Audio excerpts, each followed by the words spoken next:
Hello friends, இன்றைக்கி பாலக் பூரியும் கொண்டக்கடலை உருளைக்கிழங்கு குருமா எப்படி பண்ணுறதுன்னு பார்க்கலாம்.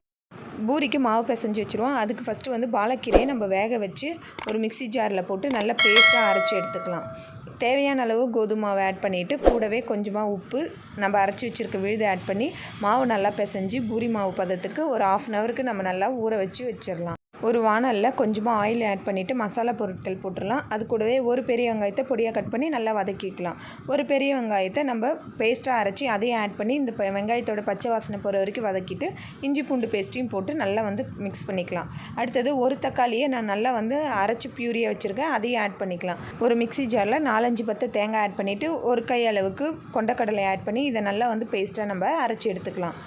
அடுத்தது கிரேவியில் 1/2 டீஸ்பூன் அளவுக்கு கரம் மசாலா, 1 டேபிள் ஸ்பூன் அளவுக்கு மிளகாய்த்தூள், 1 டேபிள் ஸ்பூன் அளவுக்கு மல்லித்தூள், 1/2 டீஸ்பூன் அளவுக்கு மஞ்சத்தூள் போட்டு நல்லா வந்து மிக்ஸ் பண்ணி விட்டுக்கலாம். இது கூடவே நம்ம வேக வச்சுருக்கிற இந்த கொண்டக்கடலையோட தண்ணியை வந்து ஆட் பண்ணிவிட்டு உப்பு தேவையான அளவு ஆட் பண்ணி நல்லா மிக்ஸ் பண்ணிக்கோங்க. வேக வச்சுருக்க கொண்டக்கடலை உருளைக்கிழங்கு ஆட் பண்ணி நல்லா மிக்ஸ் பண்ணி விட்டு கொஞ்சமாக தண்ணியை ஆட் பண்ணி இதை நல்லா கொதிக்க விட்டுக்கலாம். ஒரு மூடி போட்டு மூடி நல்லா வந்து வெந்ததுக்கப்புறம் நம்ம அரைச்சி எடுத்து வச்சுருக்க இந்த தேங்காய் விழுதை இதோட ஆட் பண்ணி கொத்தமல்லி தலையை தூவி நம்ம ரெடி பண்ணிடலாம். நம்மளுடைய கிரேவி சூப்பராக ரெடி ஆகிடுச்சு.